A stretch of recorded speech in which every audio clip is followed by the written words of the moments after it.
ਘੜੀ ਦਾ ਖੁੰਝਿਆ 100 ਕੋਹ ਤੇ ਪਹੁੰਚ ਜਾਂਦਾ ਵਾ। 8 ਸਾਲਾ ਬੱਚੇ ਨੇ 6 ਸਾਲਾ ਸਕੀ ਭੈਣ ਨੂੰ ਫਾਇਰ ਮਾਰ ਕੇ ਕਤਲ ਕਰ ਦਿੱਤਾ। ਹੈਰਾਨਕੁਨ ਔਰ ਅਫਸੋਸਨਾਕ ਗੱਲ ਇਹ ਆ ਕਿ 8 ਸਾਲ ਦਾ ਬੱਚਾ ਪਿਸਤੌਲ ਕਿੱਦਾਂ ਚਲਾ ਲੈਂਦਾ ਵਾ। ਫਿਰ ਉਹ ਤੋਂ ਹੈਰਾਨਕੁਨ ਗੱਲ ਇਹ ਆ ਕਿ 8 ਸਾਲ ਦਾ ਬੱਚਾ ਪਿਸਤੌਲ ਤੱਕ ਪਹੁੰਚਿਆ ਕਿੱਦਾਂ। ਥਾਣਾ ਸਦਰ ਚਨਿਓੜ ਦੇ ਇਲਾਕੇ ਦੇ ਵਿੱਚ ਅਫਸੋਸਨਾਕ ਵਾਕਿਆ ਪੇਸ਼ ਆਇਆ, ਜਿੱਥੇ 8 ਸਾਲਾ ਨੁਮਾਨ ਨੇ ਫਾਇਰ ਮਾਰ ਕੇ 6 ਸਾਲਾ ਆਪਣੀ ਭੈਣ ਮਰੀਮ ਨੂੰ ਕਤਲ ਕਰ ਦਿੱਤਾ। ਵਾਕਿਆ ਕੁਛ ਇਸ ਤਰ੍ਹਾਂ ਪੇਸ਼ ਆਇਆ ਕਿ ਦੋਨੇ ਹੀ ਭੈਣ ਭਰਾ 8 ਸਾਲਾ ਨੁਮਾਨ ਤੇ 6 ਸਾਲਾ ਮਰੀਮ ਆਪਸ ਦੇ ਵਿੱਚ ਖੇਲਦੇ ਪਏ ਸੀ। ਖੇਲਦੇ ਖੇਲਦੇ ਉਹਨਾਂ ਦੋਨਾਂ ਬੱਚਿਆਂ ਦੀ ਆਪਸ ਦੇ ਵਿੱਚ ਲੜਾਈ ਹੋ ਜਾਂਦੀ ਆ।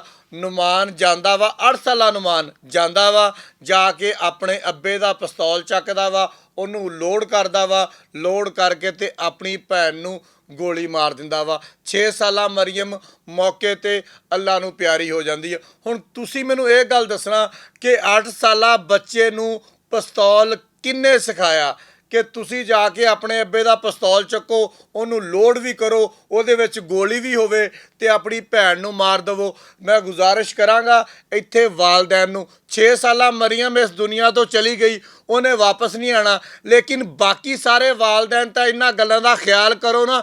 ਅਗਰ ਅਸਲਾ ਤੁਸੀਂ ਆਪਣੇ ਘਰ ਦੇ ਵਿੱਚ ਰੱਖਿਆ ਹੋਇਆ ਵਾ, ਕਿ ਐਡਾ ਆਸਾਨ ਆ ਕਿ 8 ਸਾਲ ਦਾ ਬੱਚਾ ਉਸ ਅਸਲੇ ਤੱਕ ਪਹੁੰਚ ਕੇ ਆਪਣੀ ਭੈਣ ਨੂੰ ਮਾਰ ਦੇਵੇ। ਇਹ ਸੋਸ਼ਲ ਮੀਡੀਆ ਦਾ ਇਸਤੇਮਾਲ ਆਪਣੇ ਨਿਆਣਿਆਂ ਨੂੰ ਘੱਟ ਕਰਵਾਓ। ਇੱਕ ਮੈਂ ਗੁਜ਼ਾਰਿਸ਼ ਪੂਰੇ ਪੰਜਾਬ ਦੀ ਡਿਸਟ੍ਰਿਕਟ ਇੰਤਜ਼ਾਮੀਆ ਨੂੰ ਕਰਾਂਗਾ, ਪੂਰੇ ਪੰਜਾਬ ਦੀ ਪੁਲਿਸ ਨੂੰ ਕਰਾਂਗਾ ਕਿ ਜਨਾਬ ਤੁਸੀਂ ਵੀ ਇਸ ਗੱਲ 'ਤੇ ਗੌਰ ਕਰੋ। ਆ ਜਿਹੜੀਆਂ ਗਲੀਆਂ ਮਹੱਲਿਆਂ ਦੇ ਵਿੱਚ ਦੁਕਾਨਾਂ ਬਣੀਆਂ ਹੋਈਆਂ, ਉੱਥੇ ਖਲੋਣਾ ਨਮਾਜ਼ ਜਿਹੜਾ ਆਸਰਾ ਮਿਲਦਾ ਵਾ, ਉਹ ਵੀ ਬੱਚਿਆਂ ਨੂੰ ਇਸ ਕੰਮ ਕਰਨ 'ਤੇ ਮਜਬੂਰ ਕਰਦਾ ਵਾ। ਉਹ ਬੱਚੇ ਉੱਥੋਂ ਹੌਸਲਾ ਲੈਂਦੇ ਆ, ਉਹ 30-35 ਰੁਪਏ ਦਾ ਪਿਸਤੌਲ ਮਿਲ ਜਾਂਦਾ ਵਾ, ਉਹਦੇ ਵਿੱਚ ਉਸੇ ਤਰ੍ਹਾਂ ਹੀ ਗੋਲੀਆਂ ਪੈਂਦੀਆਂ, ਮੈਗਜ਼ੀਨ ਚੜ੍ਹਦੀ ਆ, ਉਸੇ ਤਰ੍ਹਾਂ ਵੱਜਦਾ ਉਹਦਾ ਬੁਲਟ ਜਿਹਾ, ਉਸੇ ਤਰ੍ਹਾਂ ਫਾਇਰ ਹੋ ਜਾਂਦਾ ਵਾ। ਸਾਰਾ ਤਰੀਕਾਕਾਰ ਨਿਆਣੇ ਉੱਥੋਂ ਸਿੱਖਦੇ ਆ। ਫਿਰ ਸਾਡਾ ਸੋਸ਼ਲ ਮੀਡੀਆ ਅੱਜ ਕੱਲ੍ਹ ਭਰਿਆ ਪਿਆ ਵਾ ਕਿ ਗੋਲੀ ਕਿੱਦਾਂ ਪਾਣੀ ਆ, ਕਿੱਦਾਂ ਫਾਇਰ ਮਾਰਨਾ ਵਾ।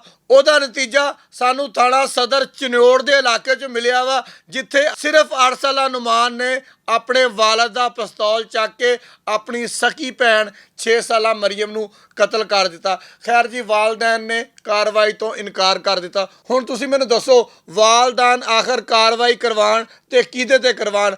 ਆਪਣੇ 8 ਸਾਲ ਦੇ ਲਖਤੇ ਜਿਗਰ ਤੇ ਕਰਵਾਉਣ ਕਿ ਆ ਸਾਡੇ ਲਖਤੇ ਜਿਗਰ ਸਾਹਿਬ ਨੇ ਸਾਡੀ ਜਿਹੜੀ ਰਹਿਮਤ ਘਰ ਵਿੱਚ ਆਈ ਹੋਈ ਸੀਗੀ ਉਹ ਸਾਡੇ ਕੋਲੋਂ ਖੋਲੀ ਆ। ਵਾਲਦੈਨ ਕੀ ਕਰਦੇ ਇੱਥੇ? ਵਾਲਦੈਨ ਨੇ ਕਾਰਵਾਈ ਤੋਂ ਇਨਕਾਰ ਕਰ ਦਿੱਤਾ ਵਾ। ਲੇਕਿਨ ਮੈਂ ਜਿਹੜੀਆਂ ਤੁਹਾਨੂੰ ਗੱਲਾਂ ਦੱਸੀਆਂ ਵਾ, ਅਗਰ ਅਸੀਂ ਇਹਨਾਂ 'ਤੇ ਅਮਲ ਨਾ ਕੀਤਾ ਤੇ ਖੁਦਾ ਨਾ ਖਾਸਤਾ ਪਤਾ ਨਹੀਂ ਕਿੰਨੀਆਂ ਮਰੀਮ ਜਿਹੜੀਆਂ ਵਾ ਇਸ ਦੁਨੀਆ ਤੋਂ ਜਾ ਸਕਦੀਆਂ ਵਾ। ਲਿਹਾਜ਼ਾ ਆਪਣੇ ਨਿਆਣੇ ਦਾ ਧਿਆਨ ਕਰੋ। ਅਗਰ ਘਰਾਂ ਦੇ ਵਿੱਚ ਤੁਸੀਂ ਅਸਲਾ ਰੱਖਿਆ ਹੋਇਆ ਵਾ ਤੇ ਉਹਨੂੰ ਸੰਭਾਲ ਕੇ ਰੱਖੋ। ਆਪਣੇ ਨਿਆਣਿਆਂ ਨੂੰ ਸੋਸ਼ਲ ਮੀਡੀਆ ਦਾ ਓਨਾ ਕੁ ਇਸਤੇਮਾਲ ਕਰਨ ਦਿਓ ਜਿੰਨਾ ਕੁ ਉਹਨਾਂ ਦੀ ਜ਼ਰੂਰਤ ਆ। ਬੇਜਾ ਇਸਤੇਮਾਲ ਦੇ ਨਾਲ ਇੱਦਾਂ ਦੇ ਵਾਕਿਆਤ ਵੱਧਦੇ ਆ। ਬਾਕੀ ਤੁਸੀਂ ਵੀ ਕਮੈਂਟ ਵਿੱਚ ਕੋਈ ਗੱਲ ਦੱਸੋ ਕਿ ਆ ਜਿਹੜਾ ਵਾਕਿਆ ਪੇਸ਼ ਆਇਆ ਵਾ, ਇਹ ਕਿਸ ਤਰ੍ਹਾਂ ਪੇਸ਼ ਆਇਆ ਵਾ, ਕਿਉਂ ਆਇਆ ਵਾ, ਇਹਨੂੰ ਕਿਸ ਤਰ੍ਹਾਂ ਰੋਕਿਆ ਜਾ ਸਕਦਾ। ਬਹੁਤ ਸ਼ੁਕਰੀਆ।